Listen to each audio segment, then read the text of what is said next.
Hablemos de libros. ¿Qué más? Si uno no escribe desde los ovarios, mejor no escribir, creo yo. Soy mujer, no se ha escrito lo suficiente sobre las mujeres y voy a escribir sobre eso. Y yo digo que los libros buscan su camino y viven, se van formando como les da la gana a ellos, ¿verdad? Yo nunca trabajo con un plan muy definido. De pronto el libro comenzó a centrarse en historias de mujeres, pero de mujeres casi todas habitantes del Caribe o viviendo en el Caribe por circunstancias pasajeras. Me defino, no soy una escritora imaginativa. Si yo comienzo una historia, sí puedo ficcionar muchas cosas, muchas partes se pueden ficcionar, pero debo partir siempre de alguna realidad cercana que me mueva y que yo conozca. Bienvenidos, bienvenidas a Hablemos de Libros, ¿qué más? Una edición especial de primer aniversario en la que celebramos conversando con las y los escritores de Costa Rica. Soy Hazel Fallas, periodista, científica de datos y ante todo lectora. Si aún no lo has hecho, te invito a seguir este podcast en Spotify, Amazon Music o Apple Podcast. Así no te pierdes ninguno de nuestros episodios. Hoy tengo el enorme honor de conversar con una de las grandes voces de la cultura costarricense, actriz, poeta, narradora, cuentista, promotora cultural, Premio Nacional de Literatura en Cuento y Poesía, Premio Magón en 2021 por toda una vida dedicada al arte y la palabra, y recientemente se le entregó la medalla de la Universidad Nacional. Su arte es insustituible y ha abierto camino para muchas generaciones. Estoy hablando de Arabella Salaberry. Arabella, bienvenida. Qué alegría tenerla aquí en este espacio. Bueno, la alegría es mía y además después de esa cálida bienvenida, por supuesto, mil gracias, Hazel. Es un gusto, realmente un enorme placer compartir con usted y con quienes estén siguiéndola. Me parece hermosísimo que haya un espacio dedicado a los libros, tan importante en estas épocas tan complejas que estamos viviendo. Así que la agradecida soy y profundamente soy yo. Arabella, justamente este espacio de Hablemos de Libros nació hace un año con una novela suya, con esta novela que tengo por acá que se llama Nosotras las que somos. Cuando yo leí esa novela dije, necesito compartirla y a partir de eso nació ese podcast. Así que para mí es un honor tener a la madrina de este podcast como invitada en esta edición. ¿Qué le parece si empezamos conversando justamente de esos primeros pasos en la poesía? Yo leía por ahí que usted muy joven, a los 18 años, comenzó publicando en el diario La Nación y que poco después ya estaba compartiendo antología con voces como Alejandra Pizarnik y Octavio Paz. ¿Cómo recuerda ese momento de inicio en su carrera como escritora, como poeta? Hazel, imagínense que todavía mucho antes, fue a los 16 años. Tal vez a esas edades uno no le otorga el peso que tiene a determinadas experiencias, ¿verdad? Pero en definitiva, yo creo que es que era que en ese momento éramos todos muy jóvenes. Estaba de Costa Rica participaron en una antología que se publica de las voces jóvenes de América Latina, Alfonso Chase, Julieta Dobles, bueno, éramos como 4 o 5 poetas y la Benjamina era yo en ese momento. Ahora ya con los años nos hemos ido emparejando.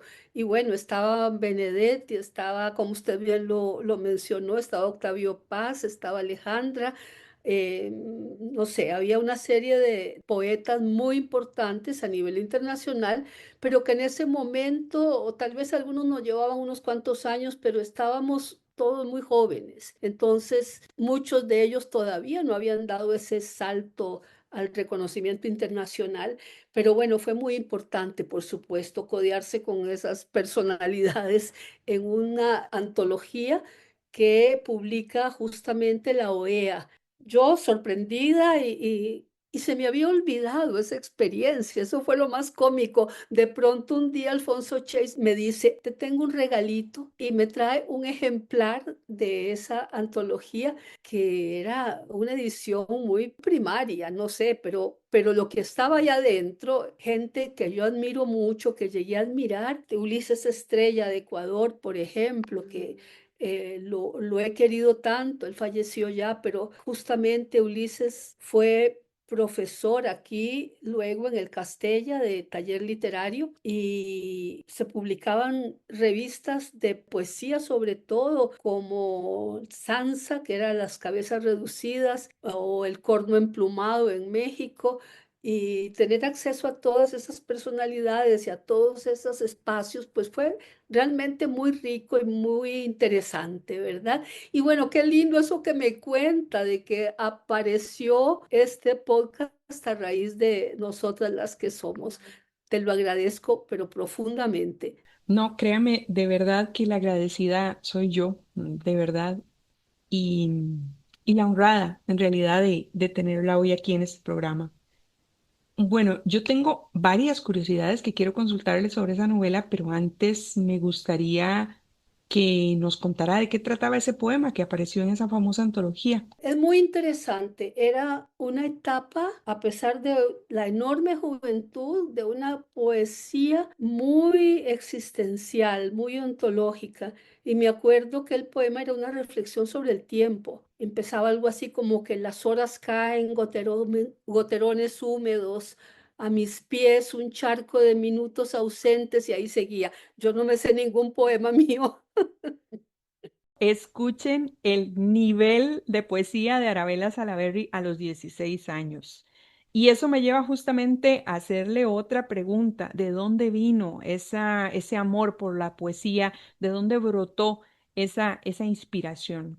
Ahora, con el paso de los años, me doy cuenta de una serie de características que me ubicarían en la neurodivergencia. Para hablar en términos más contemporáneos, en ese momento no tenía ninguna conciencia, pero bueno, yo empecé a hablar muy pequeñita, como al año y medio. Las historias de mi madre, de las metidas de pata mías también, de las opiniones que sin ningún problema me permitía hacer a los 3 años. Esto es una anécdota terrible. Mami ya murió, así que puedo contarla. Mi madre estudiaba odontología. Ella fue una mujer muy especial, justamente la declaran benemérita de la patria hace 2 años, creo. Pero bueno, ella estaba en una etapa muy complicada, divorciada, con una niña a cuestas, en una época en que el divorcio era un crimen, ¿verdad? Y siempre con problemas económicos muy serios, y a veces me llevaba a la universidad y yo iba a clases de prótesis y de tal. Eso sí que jamás me lo hubiera imaginado, de verdad. Y dice que una vez le digo a un profesor, tenía 3 años yo, mire, es que nosotros somos tan pobres que mi mamá anda con los calzones rotos. Qué chiquilla más atrevida, por Eso, Dios. esa anécdota a mí me conmovió tanto que no tengo empacho en repetirla porque, en fin, era la percepción de una niña entrometida, parlanchina, que hablaba de todo desde muy pequeña, pero a la vez muy solitaria. Yo jugaba siempre sola, armaba unas historias en la cabeza así muy complejas. En esa época no había televisión, pero eran unos culebrones que la mejor telenovela se quedaba atrás, ¿verdad? Con las historias que yo me inventaba para mis juegos. Creo que esa soledad en la que viví, ese mundo entre adultos, esa posiblemente necesidad de afecto, porque mi madre vivía muy comprometida, resolviendo la parte económica de la vida y su formación profesional. Posiblemente eso me llevó a refugiarme en la palabra escrita, porque yo me acuerdo que desde la escuela me gustaba escribir, y hay un pequeño folleto, tercer año creo, de Piensa y Escribe, se llamaba, un folletito que publicaba el Ministerio de Educación con las voces de los colegiales y las colegialas, y justamente ahí hay un poemita mío. no hubo un momento de epifanía, de iluminación que dijera, sí, voy a ser escritora, no, sino que es una necesidad de estar en algo y con algo, y ese algo era la palabra. Usted creció en Limón, en la provincia caribeña de Costa Rica. ¿Cómo marcó esa experiencia su literatura? ¿Cómo influyó en la Arabella niña, adolescente y en la mujer que soy? Yo creo que muchísimo. El libro de cuentos Impúdicas, que recibe el Premio Nacional de Cuento en el 16, y es curioso porque yo comencé con poesía, escribí poesía por mucho tiempo, y sin embargo el primer reconocimiento, digamos, a nivel formal es con un libro de cuentos. Y esos cuentos giran todos en torno al Caribe. Es que todos, de una manera u otra, incluso los que son sueños, todos están relacionados con ese mundo del Caribe. Comenzó como un homenaje a la parte de la arquitectura, de las casas, de la memoria. Y yo digo que los libros buscan su camino y viven, se van formando como les da la gana a ellos, ¿verdad? Yo nunca trabajo con un plan muy definido. De pronto, el libro comenzó a centrarse en historias de mujeres, pero de mujeres casi todas habitantes del Caribe o viviendo en el Caribe por circunstancias pasajeras. Todo ese mundo ha estado ahí muy presente. Incluso en el que usted mencionó, nosotras hay una secuencia que pasa en el Valle de la Estrella, y yo nunca he ido al Valle de la Estrella, sí, nunca he ido a recorrerlo, pero todas las historias que oí fueron suficientes como para que yo ubicara al personaje en una casa de una finca bananera, en una circunstancia muy particular en el Caribe. O sea, a mí me parece que es un entorno tan rico en todo sentido que tengo que hacer alusión, o sea, me llama, me grita. Qué bonito, es que el Caribe costarricense es maravilloso. Y como le contaba respecto al camino de los libros, el libro terminó siendo un libro de denuncia sobre las cosas que le suceden a las mujeres, y se llama Impúdicas porque justamente es la impudicia de hablar de todas las cosas que se callan. Usted se mueve con mucha soltura en los tres géneros, en la poesía, en el cuento, en la novela. ¿Cómo cambia su voz o su respiración dependiendo del género del que escribe? Yo creo que eso me lo han dado los años. Es interesante.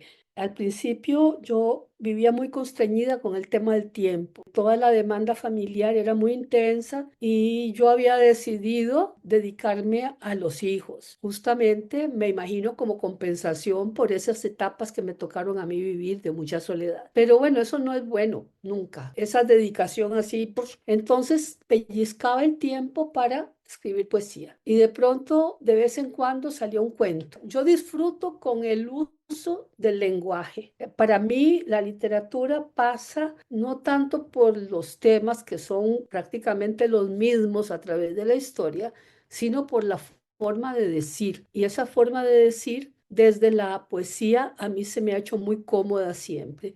Y muchas veces me dicen que en mi narrativa tengo una voz que es muy, muy cercana a la poesía, pero yo creo que es, realmente no sabría de dónde viene. Bueno, y eso es parte del Y el, misterio. y el hecho de pasar de un espacio al otro ha estado un poco definido por la disponibilidad del tiempo. En cuanto tuve más tiempo, empecé a escribir cuentos. Y cuando un día decidí, ya quiero este espacio donde estoy para mí sola y que nadie entre y que nadie me moleste, pude empezar a escribir novela, porque la novela te requiere mucho más concentración, te requiere de una pulsación vital mucho más constante, y bueno, aunque yo escribo un poco, que de pronto hace poco leí una entrevista de Cortázar que decía que él escribía en pedacitos. Y yo siempre he dicho que yo hago un patchwork, que es esa manera de hacer colchas con retacitos.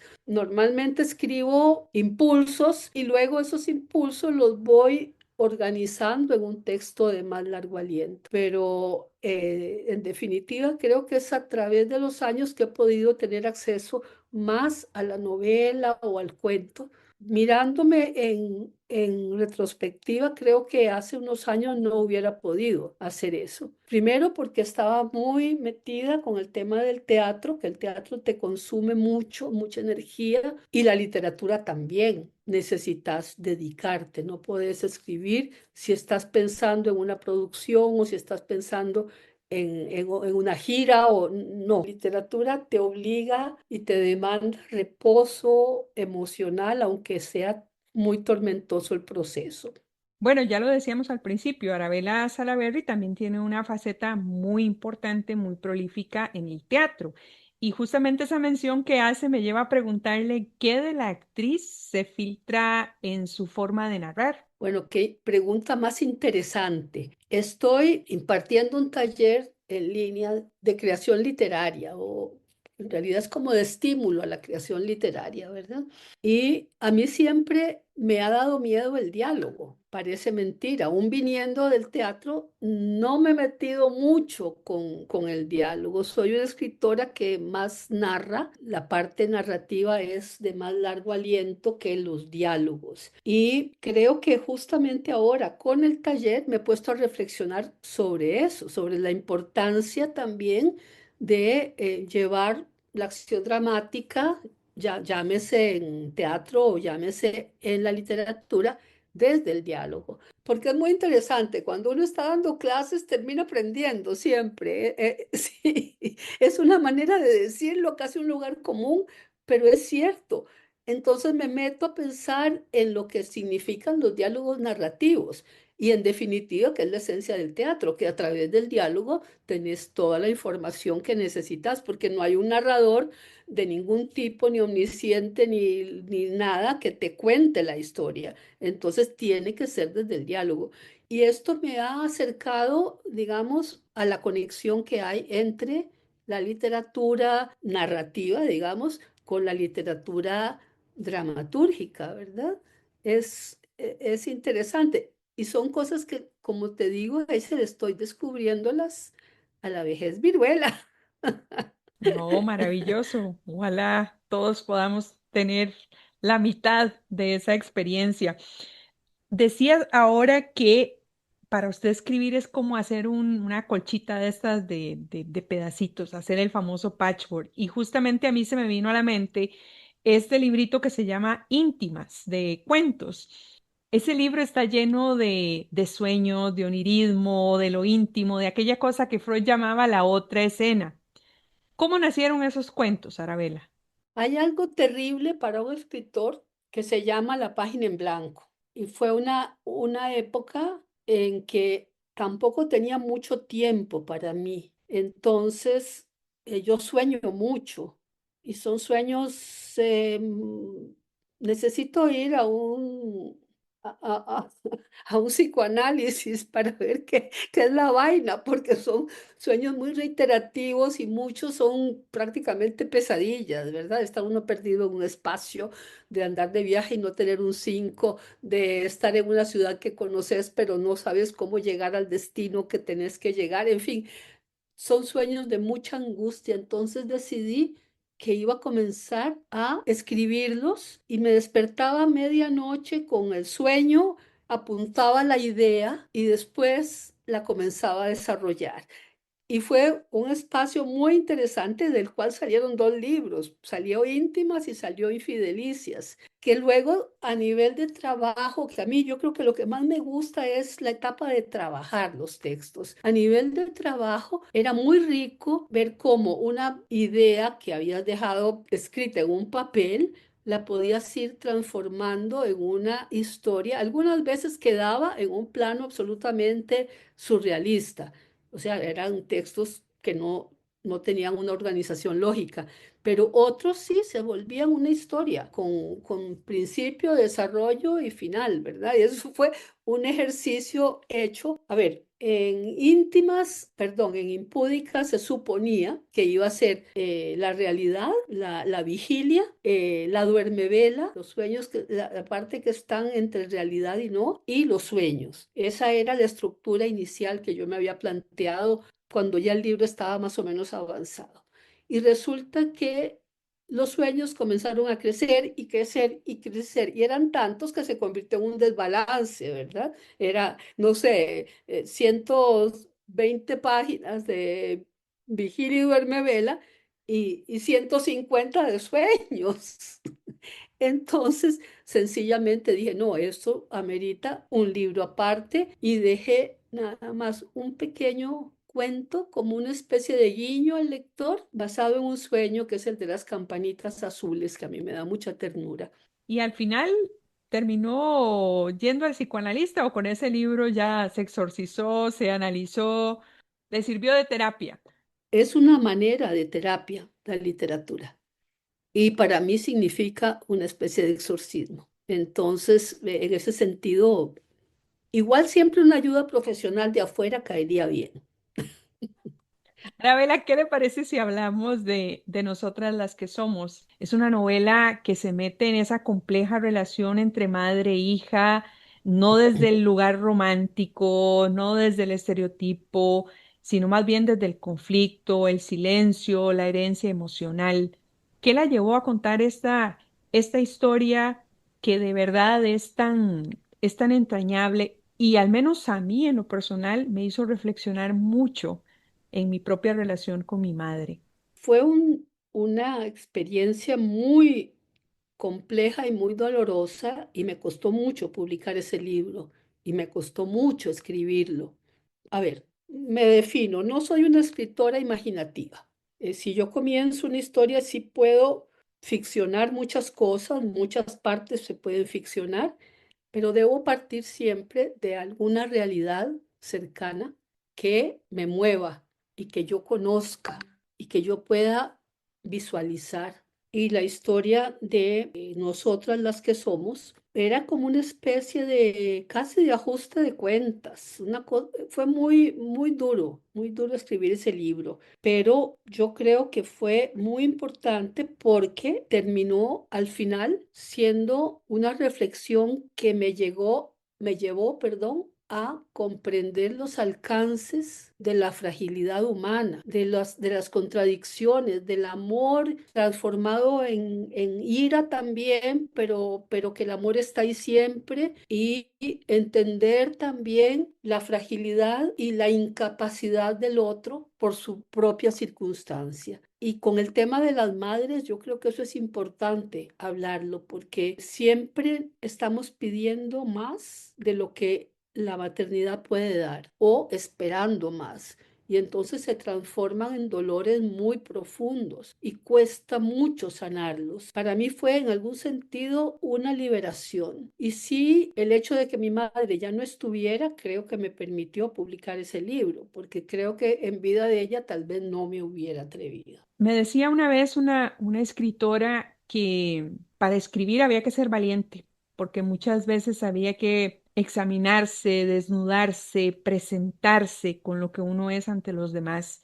Y escuchándola su reflexión sobre esta novela, Nosotras las que somos, quisiera preguntarle justo eso, si cuánto mide usted en ese ejercicio de escritura, de entregarnos a sus lectores su obra. ¿Cuánto mide usted justamente esa fuerza de voluntad, esa valentía, ese riesgo? Yo le diría que a mí me molestó siempre la ropa. Desde pequeñita yo prefería andar en cueros, andar lo más desnuda posible. Y creo que por eso cuando estoy en el Caribe soy tan feliz, ¿verdad? Me siento prisionera en la ropa. Y en ese sentido, entonces, tal vez fue más sencillo abrirme y hablar sin pudor, una vez más, de muchas cosas. Pero bueno, siempre al final de cuentas se queda una con esa sensación de que si no me excedí, no me preocupa tanto, digamos, el juicio, sino los posibles dolores que se pueda causar a las otras personas que están cercanas y que de pronto pueden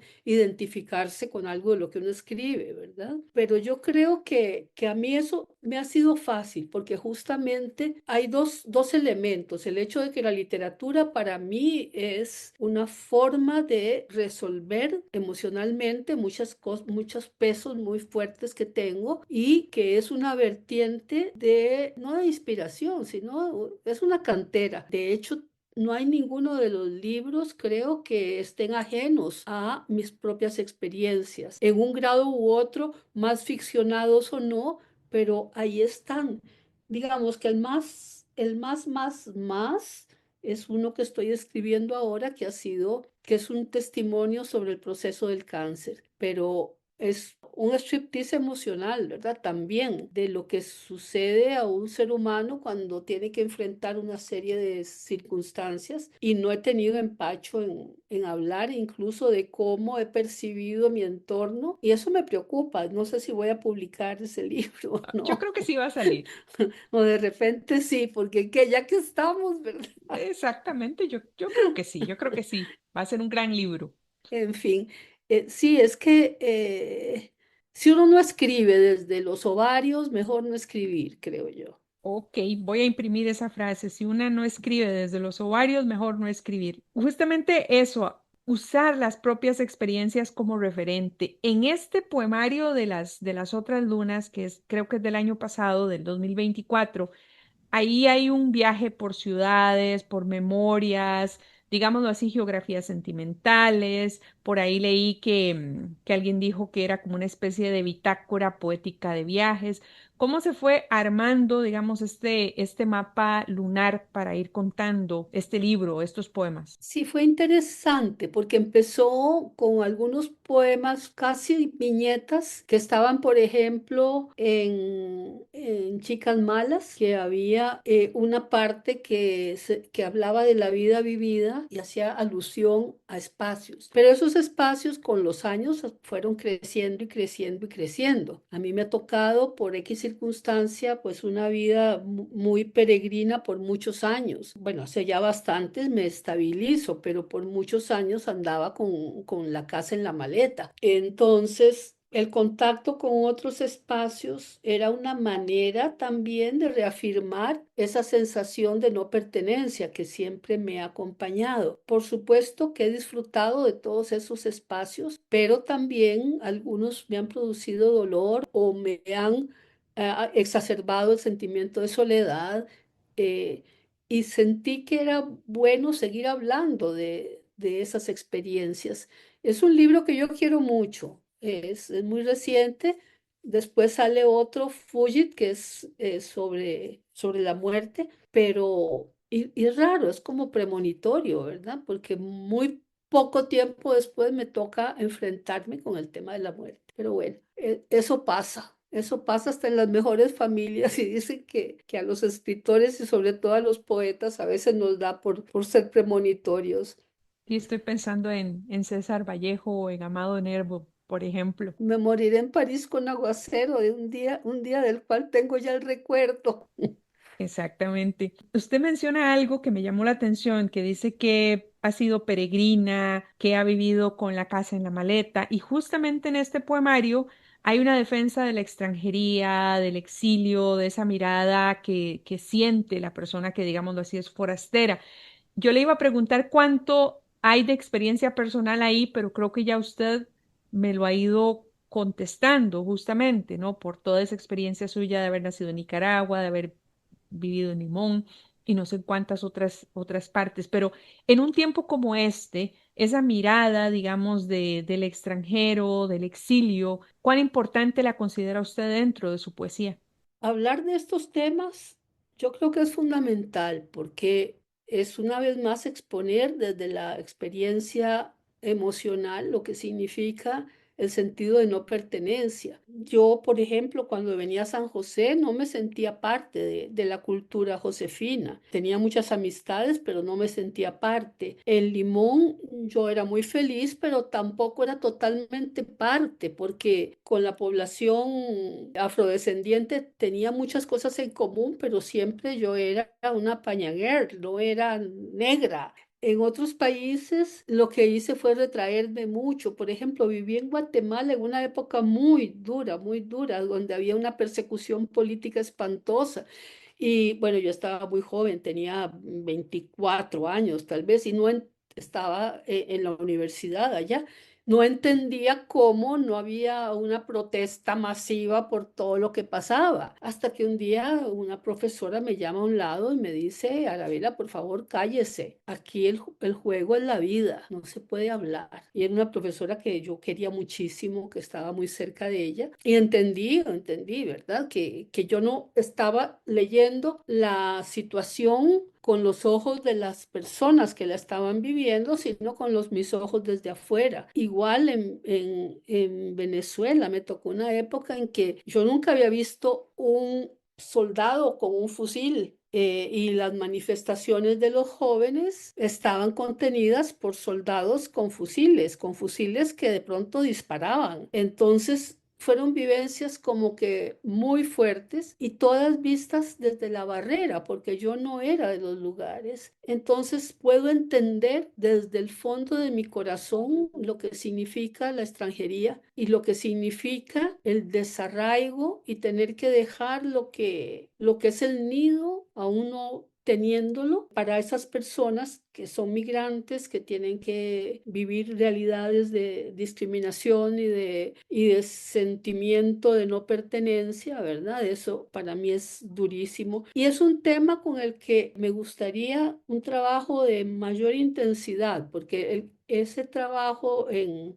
otras lunas fue más desde mi vivencia, que fue dentro de todo muy burguesa, porque yo no estaba expuesta realmente, era nada más un tema más de percepción emocional que realidad física. Entonces, poder enfrentar y escribir sobre la realidad que viven las personas, yo creo que es un tema que está ahí pendiente y que en algún momento Hazel me va a obligar a asumirlo. Después de tantos años escribiendo, ¿cómo describiría en este momento su relación con la palabra? ¿Qué le sigue resultando difícil de escribir?